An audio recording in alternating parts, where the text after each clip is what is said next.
بسم اللہ الرحمن الرحیم۔ السلام علیکم، ہمارے چینل میں خوش آمدید۔ میں اپنے گھر میں بیٹھی بیلکنی سے آسمان کا نظارہ کر رہی تھی۔ آسمان بے حد صاف تھا۔ نیلے آسمان پر بادل روئی کے گالوں کی مانند ایک دوسرے سے سبقت لے جانے کی کوشش کر رہے تھے اور تیزی سے دوڑ رہے تھے۔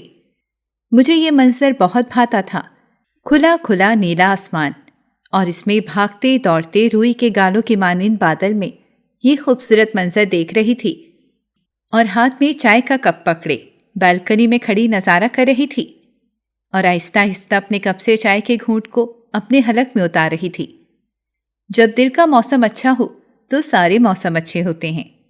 میرے دل کا موسم بھی بہت اچھا تھا اور موڈ خوشگوار تھا۔ اس وجہ سے اگر آسمان پر یہ منظر نہ بھی دیکھتی تو بھی مجھے اچھا محسوس ہوتا۔ ابھی میں انہی سوچوں میں گم تھی کہ میرا موبائل بجا تھا جو میں وہاں کچن میں ہی رکھائی تھی، لیکن اس کی آواز اتنی تیز تھی کہ مجھے بیلکنی میں بھی اس کی آواز آ گئی تھی۔ مجھے حیرانی ہوئی تھی کہ اس وقت مجھے کس نے فون کیا ہے، حالانکہ مجھے پتا تھا کہ وہ مجھے اس وقت فون نہیں کرتا، وہ صرف رات کے وقت ہی مجھ سے بات کیا کرتا تھا۔ لیکن اس وقت صبح کے 9 بج رہے تھے اور گھر میں بھی کوئی نہیں تھا۔ سب لوگ گاؤں میں ایک شادی میں شرکت کے لیے گئے ہوئے تھے، اسی لیے میرا موبائل بھی سائلنٹ پر تھا، ورنہ میں صرف رات کے وقت استعمال کرتی تھی اور گھر والوں کو اس بارے میں علم نہیں تھا۔ چنانچہ میں حیرت میں ڈوبی کچن کی طرف پڑی تھی اور موبائل اٹھا لیا تھا۔ وہ نمبر ایک اجنبی نمبر تھا۔ میں نے اٹھا کر اسے کان سے لگایا تھا تو دوسری طرف کہنے والے نے جو کچھ کہا تھا اسے سن کر میرے رونگٹے کھڑے ہو گئے تھے۔ میرے ہاتھ سے موبائل چھوٹ کر دور جا گرا تھا اور میں وہیں گرنے کے سے انداز میں زمین پر بیٹھ چکی تھی۔ فون کرنے والے نے جو کچھ کہا تھا اسے سن کر تو میرے اوسان خطا ہو گئے تھے اور مجھے سمجھ میں نہیں آیا تھا کہ میں کیا رد عمل دوں۔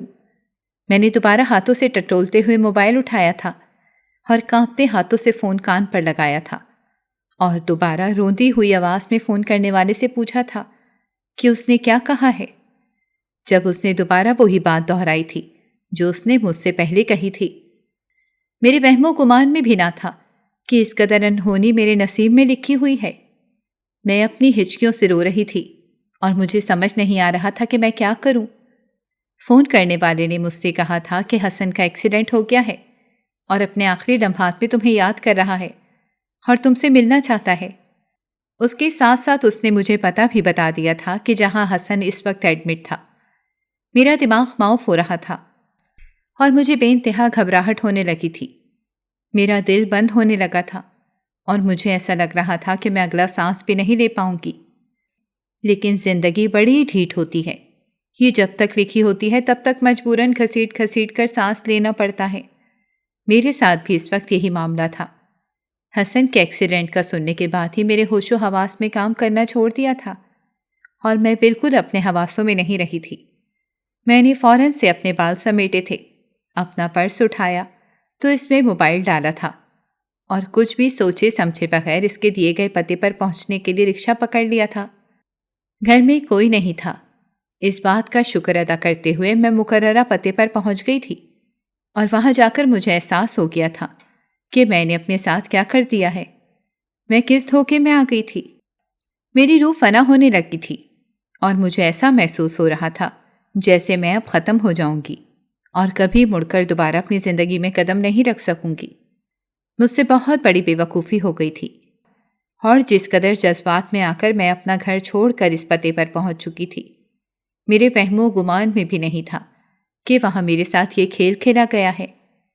میں خوف سے کانپنے لگی تھی اور میں نے اپنی آنکھیں شدت سے میچ لی تھیں کہ نہ جانے اب اگلے پل میرے ساتھ کیا ہوگا۔ وہاں چاروں طرف لوگ ہی لوگ موجود تھے اور میں سمجھی تھی کہ میں اکیلی وہاں ہوں گی اور احسن ہوگا، لیکن میں کتنا غلط تھی۔ مجھے ایک ایسے جال میں پھنسایا گیا تھا شاید جس سے میں کبھی بھی نہ نکل پاؤں۔ مجھے پتہ چل گیا تھا کہ میں نے گھر سے باہر قدم نکال کر اپنی زندگی کی سب سے بڑی سنگین غلطی کر دی ہے۔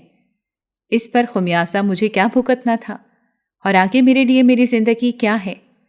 امتحانات دے کر بیٹھی ہوئی تھی، مجھے کچھ معلوم نہیں تھا۔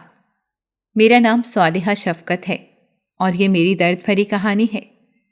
اس کہانی میں ایک سبق ہے ان تمام لڑکیوں کے لیے جو محبت کے نام پر دھوکہ کھاتی ہیں، جو ہر کسی پر اعتبار کر لیتی ہیں، جو اعتبار کر کے ٹوٹ کر بکھر جاتے ہیں اور پھر اپنی ٹوٹی ذات کے بکھیرے ریزے سمیٹ کر تھک جاتی ہیں، یہاں تک کہ زندگی انہیں جا لیتی ہے اور موت کے حوالے کر دیتی ہے۔ میری کہانی بھی ایک ایسی ہی کہانی ہے۔ آئیے میں آپ کو اپنی کہانی سناتی ہوں۔ میں صالحہ ایک مڈل کلاس گھرانے سے تعلق رکھتی ہوں، جہاں عزت سب سے پہلے آتی ہے اور محبت سب سے آخر میں آتی ہے، جہاں عزت نہ ہو تو کچھ بھی نہیں ملتا، اور جب محبت نہ ہو تب بھی چلی جاتی ہے۔ میں اپنے والدین کی سب سے چھوٹی بیٹی تھی۔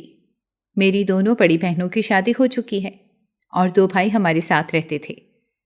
والدین نے مجھے پڑھایا لکھایا تھا کہ مشکل وقت میں مجھے یہ پڑھائی کام آ سکے، اور میں نے بھی ان کا سر جھکنے نہیں دیا۔ وہ مجھ سے بے انتہا محبت کرتے تھے کیونکہ میں ان کی سب سے چھوٹی بیٹی تھی۔ دونوں بڑی بہنوں کی شادی کے بعد میں ہی ان کا خیال رکھتی تھی اور ان کے ہر چیز کی خبر رکھتی تھی۔ اس وجہ سے وہ مجھ سے بے حد محبت کرتے تھے اور کبھی کبھی میری بیجا فرمائشیں بھی پوری کیا کرتے تھے۔ پڑھائی کے معاملے میں بھی میں نے انہیں کبھی مایوس نہیں کیا تھا۔ ہر لحاظ سے میں ان کے لیے ایک اچھی بیٹی ثابت ہو رہی تھی اور مجھے فخر تھا کہ میرے والدین کو مجھ پر فخر ہے۔ وہ مجھ سے محبت کرتے ہیں۔ حالانکہ ایک مڈل کلاس گھرانے میں اس مہنگائی کے حالات میں گزارا کرنا انتہائی مشکل ہو جاتا تھا، لیکن مجال ہے جو کبھی ابو نے اپنے ماتھے پر شکن آنے دی ہو اور ہمیں یہ احساس ہونے دیا ہو کہ وہ اتنی مشکل دور سے گزر رہے ہیں۔ دوسری طرف ہمارے اندر بھی اتنی قناعت پسندی تھی کہ ہم بھی بیجا فرمائشیں نہیں کیا کرتے تھے۔ زندگی کا یہ دور سب سے حسین دور تھا۔ میں اپنے 20ویں سال میں قدم رکھ چکی تھی اور میں نے گریجویشن بھی کر لیا تھا۔ اس کے بعد میں نے ابو سے فرمائش کی تھی کہ میں جاب کرنا چاہتی ہوں۔ تھوڑی سی تگ و دو کے بعد وہ مان گئے تھے اور میں نے قریبی اسکول میں ٹیچنگ کی جاب شروع کر دی تھی۔ اب مجھے یہی دکھ ہے کہ کاش میں وہ جاب نہ کرتی، کیونکہ یہیں سے میری زندگی اس قدر بدل گئی تھی کہ میں خود کو پہچان ہی نہیں سکی تھی کہ میں وہی صالحہ ہوں کہ کوئی اور ہوں۔ حالانکہ زندگی بھرپور طریقے سے گزر رہی تھی۔ کچھ کمیاں تو ہر کسی کی زندگی میں ہوتی ہیں، میری زندگی میں بھی تھی، لیکن میں نے کبھی ان کو گردانا ہی نہیں تھا۔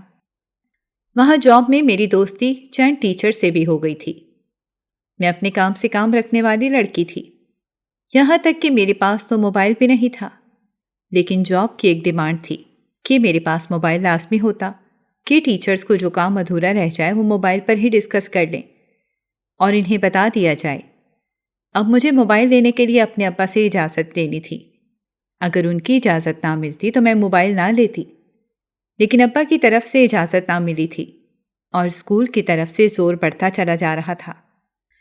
اسی لیے امی کے مشورے سے میں نے چھپ کر ہی موبائل رکھ لیا تھا اور اسے صرف اسکول کے کام کے لیے ہی استعمال کرتی تھی۔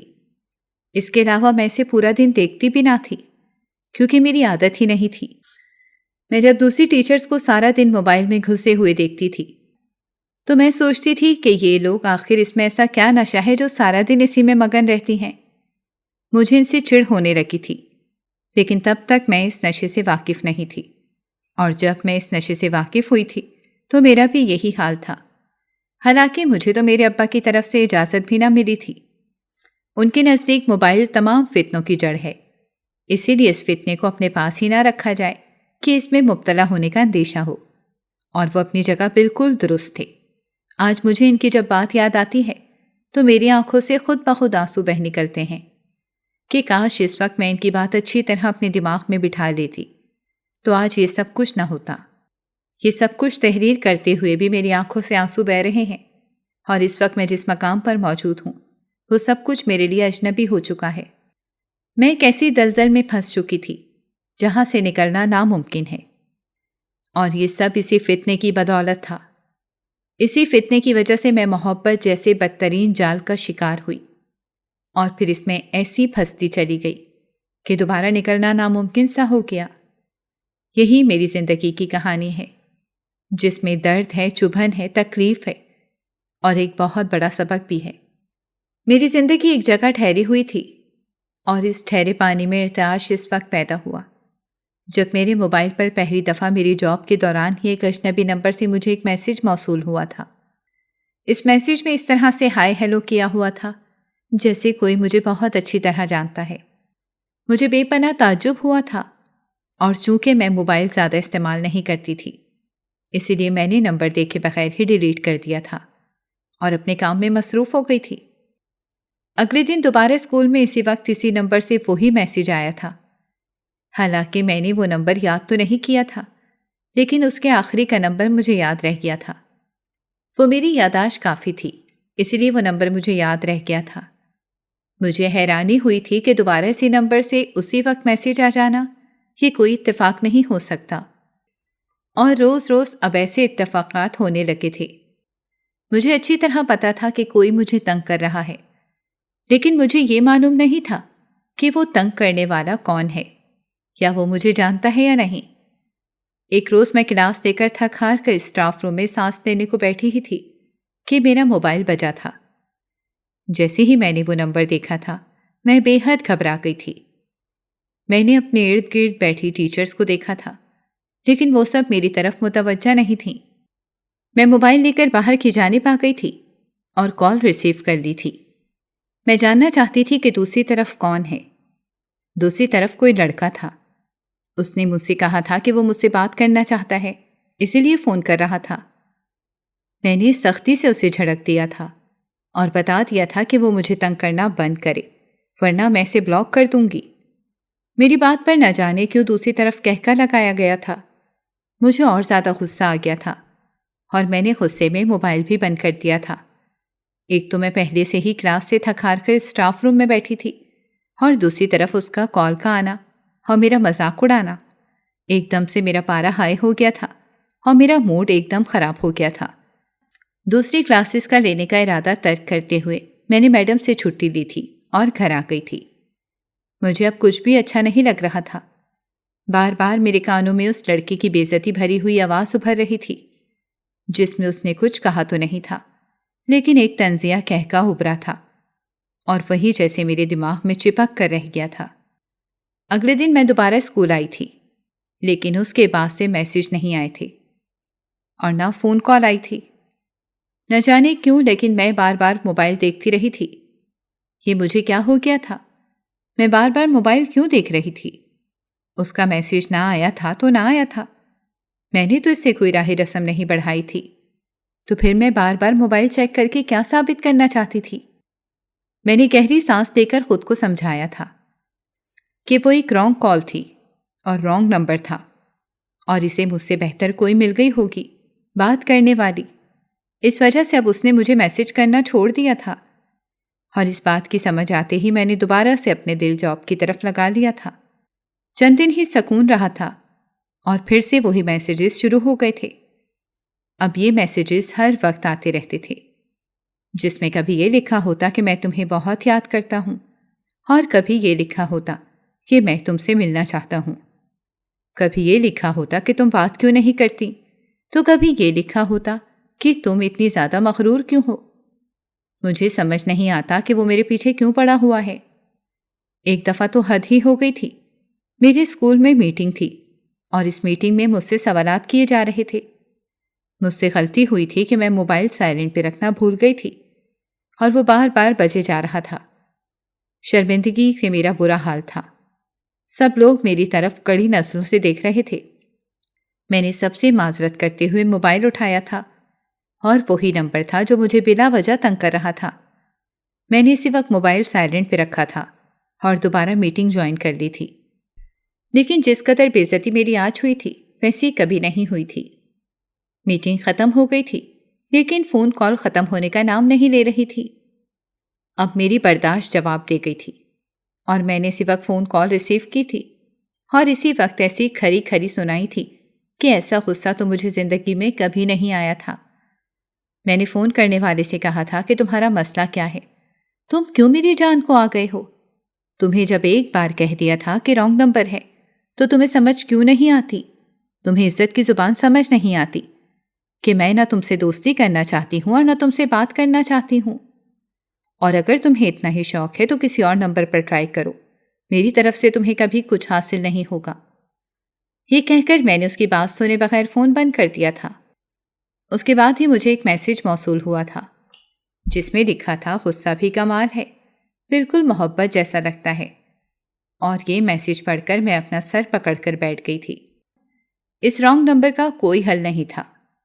میں اسے اس کے حال پر چھوڑ دینا چاہتی تھی، لیکن آخر میں بھی کب تک نظر انداز کرتی۔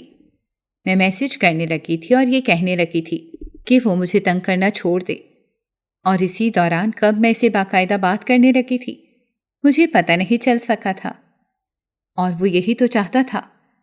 میں نے اپنے کولیگ سے بھی مشورہ کیا تھا کہ وہ ایک نمبر کافی عرصے سے تنگ کر رہا ہے، تو مجھے کیا کرنا چاہیے۔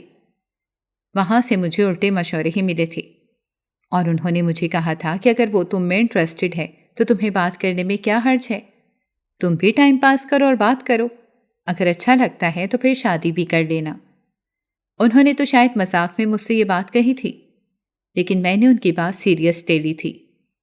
مجھے لگا تھا کہ وہ اس قدر باقاعدگی سے مجھے فون اور میسج کرتا ہے تو ضرور مجھے محبت کرتا ہوگا، اور یہی محبت کا فطور نہ جانے کیوں میرے دماغ میں پیدا ہو گیا تھا، جو کہیں وجود ہی نہیں رکھتا، اور اسی فطور نے میری زندگی کو ہلا کر رکھ دیا تھا، اور میں ایسے اوندھے منہ گری تھی کہ دوبارہ کبھی سنبھل ہی نہ سکی تھی۔ اب ہماری تھوڑی تھوڑی بات چیت ہونے لگی تھی۔ وہ میری اکثر فکر کیا کرتا تھا، مجھے کہتا تھا کہ تم اپنا دھیان رکھا کرو، تم سارا دن گھر کے کام بھی کرتی ہو اور پھر جاب پر بھی جاتی ہو۔ میں نے اسے مختصر اپنی جاب کا بتایا تھا اور کہا تھا کہ میں اتنی زیادہ مصروف رہتی ہوں کہ میرے پاس اس سے بات کرنے کے لیے وقت ہی نہیں ہوتا، لیکن الٹا وہ مجھ سے خفا ہونے کے بجائے مجھے ہی اپنا خیال رکھنے کی تلقین کرتا، تو ایسے میں کیسے نہ میں اس کی محبت میں پاگل ہوتی۔ وہ ایسا ہی تھا، محبت سے پیش آنے والا، خیال رکھنے والا۔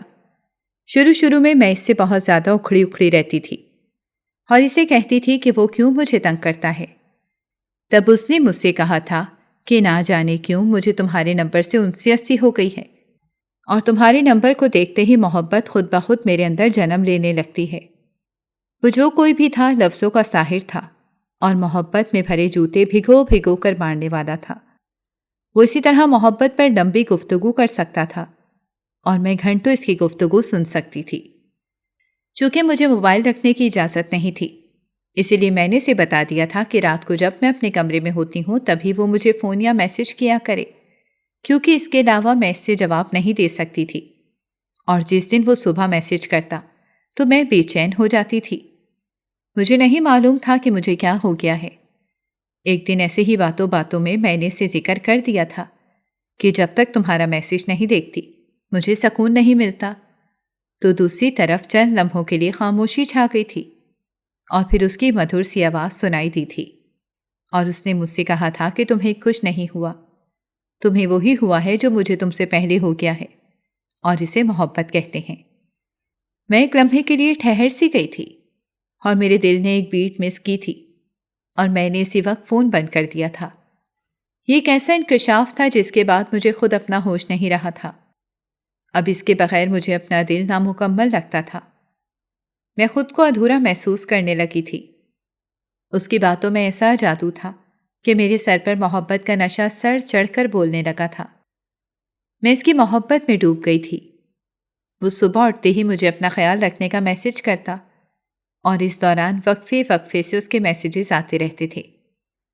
مجھ سے بات کرنے کی کوشش کرتا، وہ مجھ سے پوچھتا کہ تم کیا کر رہی ہو، تم نے کھانا کھایا، تم نے چائے پی، تم نے اپنا دھیان رکھا، حالانکہ میں اسے ایک بھی میسج کا جواب نہیں دیتی تھی، کیونکہ میں سارے میسج کا جواب اسے رات میں دیتی تھی، پھر بھی وہ میسج کرنا نہ بھولتا تھا، اور میں اس کے مستقل مزاجی پر کبھی کبھی حیران ہونے کے ساتھ ساتھ خود کو خوش قسمت بھی سمجھتی تھی کہ کتنا مستقل مزاج لڑکا میرے نصیب میں لکھا ہوا تھا، حالانکہ مجھے یہ نہیں پتا تھا کہ میرے نصیب میں مجھے ایک ایسی دلدل میں نہ پھینکیں گے جس کے بعد میں دوبارہ سر اٹھا کر جینے کے قابل نہیں رہوں گی۔ اس سے بات کرنے کے دوران میں ہر چیز بھول جاتی تھی۔ میں اس حقیقت کو بھی بھول جاتی تھی کہ میں مڈل کلاس گھرانے سے تعلق رکھتی ہوں، جہاں عزت ہی سب کچھ ہے۔ میں یہ بھی بھول چکی تھی کہ میں اپنے والدین کی عزت کو خاک میں ملا رہی ہوں اور انہیں دھوکہ دے رہی ہوں۔ میں یہ بھی بھول چکی تھی کہ میں اپنے والدین کا فخر ہوں اور میں اپنے فخر کو شاید مٹی میں ملا دینا چاہتی تھی۔ میں یہ بھی بھول چکی تھی کہ میری اصل حقیقت کیا ہے۔ میں ایک لڑکی تھی اور ویسے بھی شریعت کے لحاظ سے بھی مجھے زیب نہیں دیتا تھا، لیکن میں نے کہا تھا نا آپ سے کہ موبائل ایک فتنہ ہے، اور اس فتنے کے ذریعے وہ ہمیں محبت جیسے جال میں اس خوبصورتی سے پھنساتا ہے کہ ہر چیز خوبصورت نظر آتی ہے، اور اپنی تمام تر بدصورتی کے باوجود بھی ہمیں انتہائی خوشنما دکھائی دیتی ہے۔ میرے ساتھ بھی یہی سب کچھ ہوا تھا۔ شیطان نے مجھے محبت کا ایک ایسا خوبصورت جال بن کر دکھایا تھا کہ میں اس کی سحر انگیزی میں کھو گئی تھی اور سب کچھ بھول گئی تھی، یہاں تک کہ اپنی حدود بھی بھول گئی تھی۔ ہماری محبت دن بدن پروان چڑھتی جا رہی تھی اور سب کچھ اچھا چل رہا تھا۔ میرے دن رات اس کے بغیر نہیں گزرتے تھے، اور دوسری طرف بھی اس کا یہی حال تھا۔ اس نے اپنا نام حسن بتایا تھا، میں نے اسے اپنا نام صالحہ بتایا تھا۔ جب پہلی بار اس نے میرا نام سنا تھا تو وہ میرے نام کی مٹھاس میں کھو سا گیا تھا اور اسے میرا نام بہت زیادہ پسند آیا تھا۔ اکثر مجھ سے کہا کرتا تھا کہ یہ جب تمہیں مجھ سے محبت ہی کرنی تھی تو تم نے شروع میں اتنے نخرے کیوں کیے تھے، اور میں اس بات پر چڑ جایا کرتی تھی، بلکہ میں ایسی ہی تھی۔ میں نے آج تک کبھی کسی لڑکے سے بات نہیں کی تھی، تم وہ واحد لڑکے ہو جس سے میں نے بات شروع کی ہے، اسی لیے میرا رویہ ایسا تھا، اور وہ سمجھ جاتا کہ مجھے اس کا سوال برا لگا ہے، اسی لیے وہ دوسری پیار بھری باتوں میں مجھے الجھا دیتا اور میں یہ بات بھول جاتی۔ اس کی سب سے بڑی خوبی یہ تھی کہ اس نے آج تک مجھ سے ملنے کی خواہش ظاہر نہیں کی تھی۔ ہمیں بات کرتے ہوئے 2 سال کا عرصہ ہو چلا تھا، اور اس دوران اس نے کوئی خیر اخلاق کی بات نہیں کی تھی، اور اس کی اسی بات نے مجھے اس کا گرویدہ بنا دیا تھا۔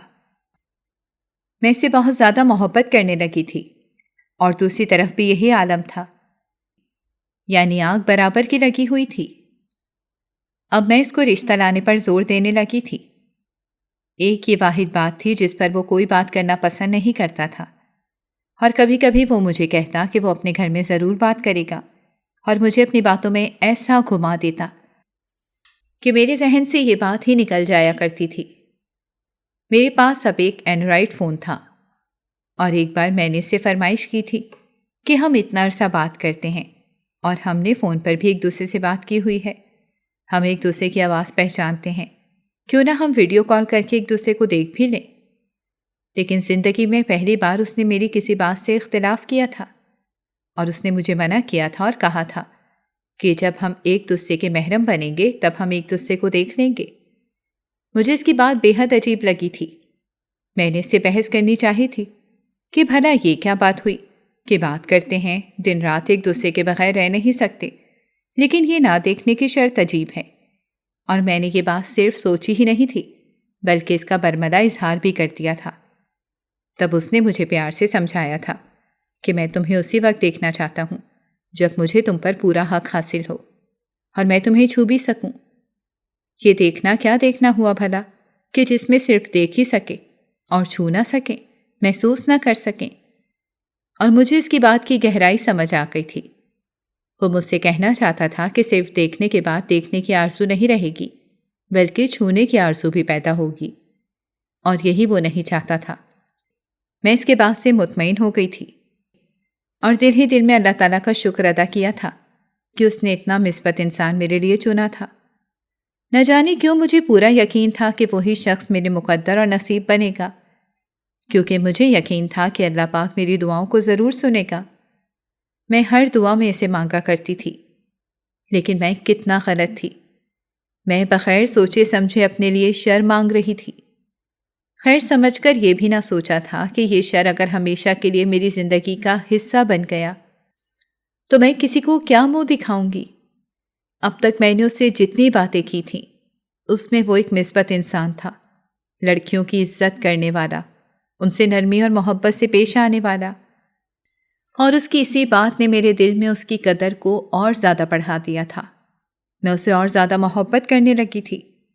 البتہ میرے گھر والوں کو ابھی تک کچھ پتہ نہیں چل سکا تھا، لیکن انہوں نے میرے بدلتے مزاج سے اندازہ لگا لیا تھا کہ مجھ میں بہت بڑی تبدیلی آئی ہے۔ انہوں نے مجھ سے اس بارے میں پوچھا بھی تھا، لیکن میں نے انہیں ٹال دیا تھا کہ کوئی تبدیلی نہیں آئی۔ بس جب سے جاب کر لی باہر نکلی ہوں تو سوچ میں تبدیلی اسی وجہ سے آئی ہے، جبکہ اصل تبدیلی کس وجہ سے آئی تھی وہ مجھے اچھی طرح معلوم تھی۔ میں ہر وقت گنگنانا چاہتی تھی، آسمان کو چھونا چاہتی تھی، بادلوں پر بیٹھ کر سیر کرنا چاہتی تھی، اور یہ سب اس محبت کے دکھائے گئے خوبصورت خواب تھے۔ حسن نے مجھے اپنی محبت میں پور پور ڈبو دیا تھا، یہاں تک کہ میں اس دن کا شدت سے انتظار کرنے لگی تھی کہ جب میں اسے دیکھوں گی، اس سے ملوں گی، پورے استحقاق کے ساتھ اسے اپنا کہوں گی۔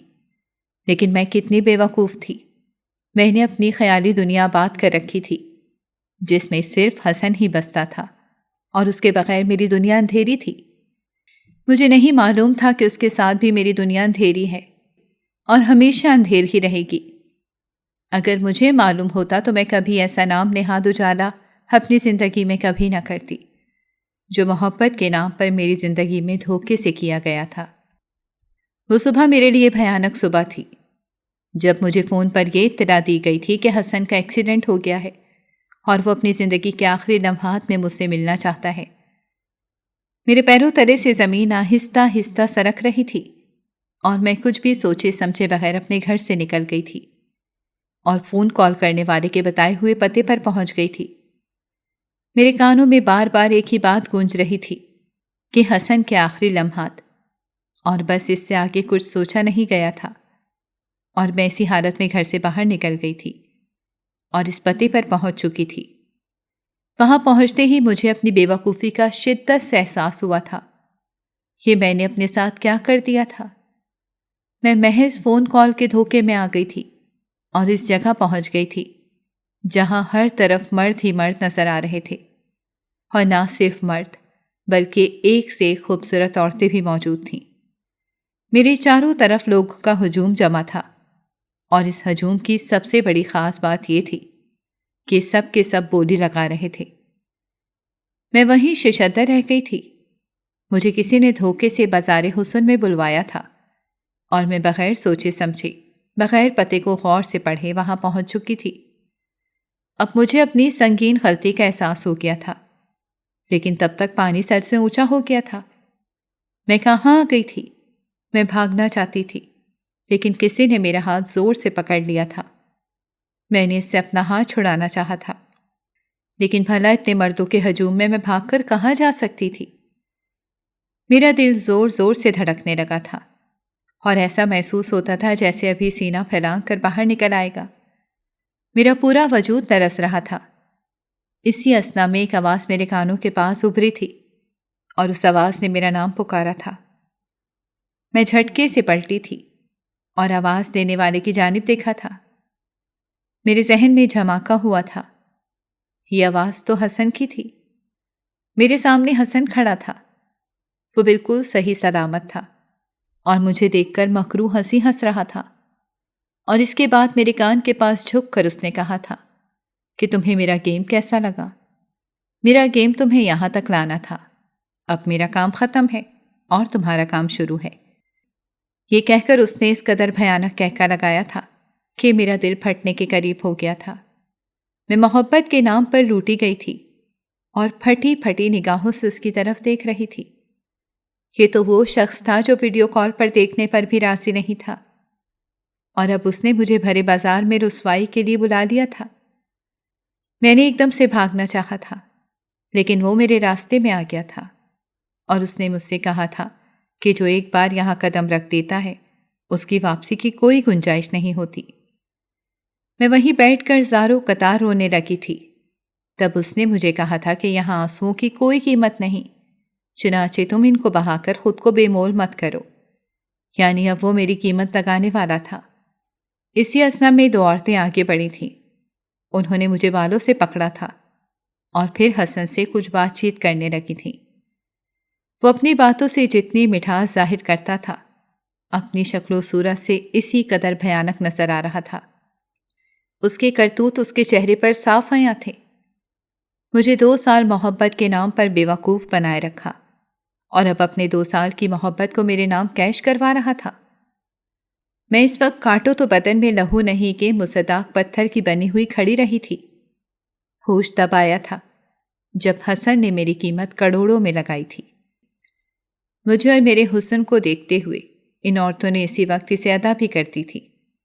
حسن نے مجھے کوٹھے میں بیچ دیا تھا اور پھر میری طرف نوٹوں کی گڈی اچھالتے ہوئے اور ایک مکروہ مسکراہٹ اپنے چہرے پر سجاتے ہوئے وہ وہاں سے چلا گیا تھا، اور میری آنکھوں کے سامنے میری محبت کی عمارت جو حسن کے کندھے پر قائم تھی ایک دم سے زمین بوس ہوئی تھی، اور اس قدر زور سے میرے دل پر چوٹ لگی تھی کہ ہر طرف دھواں دھواں دکھائی دینے لگا تھا۔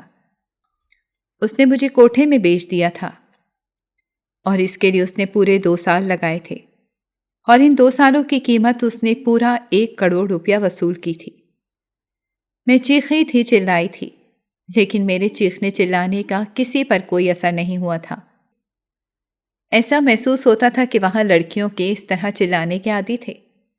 یہاں تک کہ رات ہو گئی تھی، اور اب مجھے پتہ چل گیا تھا کہ میرے گھرانے کی عزت خاک میں مل گئی ہے۔ میں پوری رات اپنے گھر سے باہر رہی تھی، اور میرے گھر والوں کا کیا حال ہوگا یہ سوچ بھی نہیں سکتی تھی۔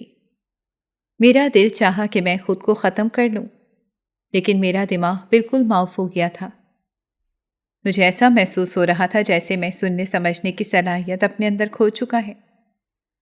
میں نے رو رو کر عورتوں کی منتیں کی تھیں کہ مجھے گھر واپس جانے دیا جائے، لیکن انہوں نے مجھے کہا تھا کہ جو ایک بار یہاں آ جاتا ہے پھر اس کے لیے واپسی کے تمام دروازے بند ہو جاتے ہیں۔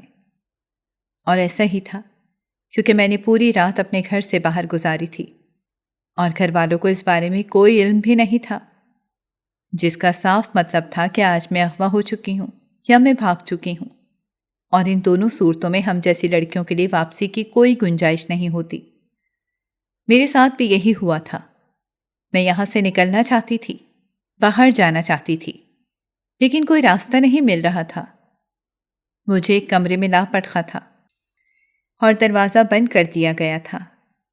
میں ساری رات روتی رہی تھی، چلاتی رہی تھی، اور اس دن کو کوس رہی تھی جب میں نے اس رانگ نمبر سے بات چیت شروع کی تھی۔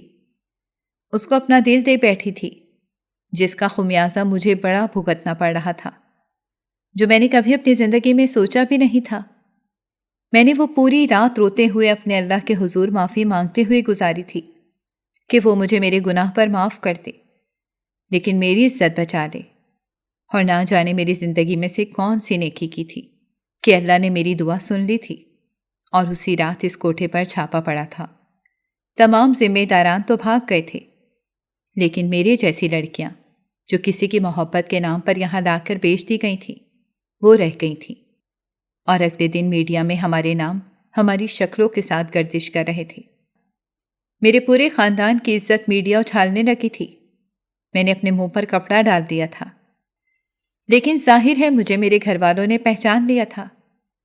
پولیس مجھے میرے گھر تک پہنچانے آئی تھی، لیکن میں جیسے ہی اپنے گھر کی دہلیز پر قدم رکھا تھا میرا باپ مجھے دیکھتے ہی اپنی زندگی کی بازی ہار گیا تھا۔ میڈیا پر اس نے سب کچھ دیکھ لیا تھا، اور مجھے لٹا پٹا دیکھ کر اس نے دنیا سے ہی رخصت ہو گیا تھا۔ میں زاروں قطار رو رہی تھی، پورا محلہ اکٹھا ہو گیا تھا، تو میرے بھائیوں نے میرا ہاتھ پکڑ کر گھر سے نکال دیا تھا، اور یہ کہہ کر مجھ سے لا تعلقی کا اظہار کر دیا تھا کہ ہماری کوئی بہن نہیں، ہماری بہن مر چکی ہے۔ تب میرا دل مردہ ہو گیا تھا۔ میں نے بھی تو ان کی عزت خاک میں ملانے میں کوئی کسر نہ چھوڑی تھی، اور میری آنکھوں پر اس قدر پٹی بن گئی تھی، اور اب تو ویسے بھی خاندان کی عزت میڈیا پر اچھل گئی تھی۔ اس میں میرا کیا قصور تھا؟ میرا قصور محبت کرنا تھا، اور مجھے کیا ملا تھا؟ مجھے در بدر ہونا پڑا تھا، اور رسوائی ہمیشہ ہمیشہ کے لیے میرے نصیب میں لکھ دی تھی۔ میرے منہ پہ کالک مل دی گئی تھی جو ہمیشہ میرے چہرے کا حصہ رہنی تھی، اور اسی کالک کی بدولت مجھے اپنی زندگی میں ہمیشہ یہ یاد رہنا تھا کہ میں تو بے پناہ رسوا ہوئی تھی۔ گھر سے نکالے جانے کے بعد میرے پاس کوئی جائے پناہ نہیں تھا۔ میں شیلٹر ہوم آ چکی تھی اور وہاں اپنی زندگی کی شروعات کی تھی۔ میں نے کانٹیکٹ کر کے گھر والوں سے معافی ضرور مانگی تھی، اور میں نے ان سے کہا تھا کہ وہ مجھے معاف کر دیں تاکہ میں سکون سے مر سکوں۔ البتہ میں ان کے گھر میں دوبارہ کبھی نظر نہیں آؤں گی۔ بھائیوں نے تو مجھے دیکھتے ہی منہ پھیر لیا تھا۔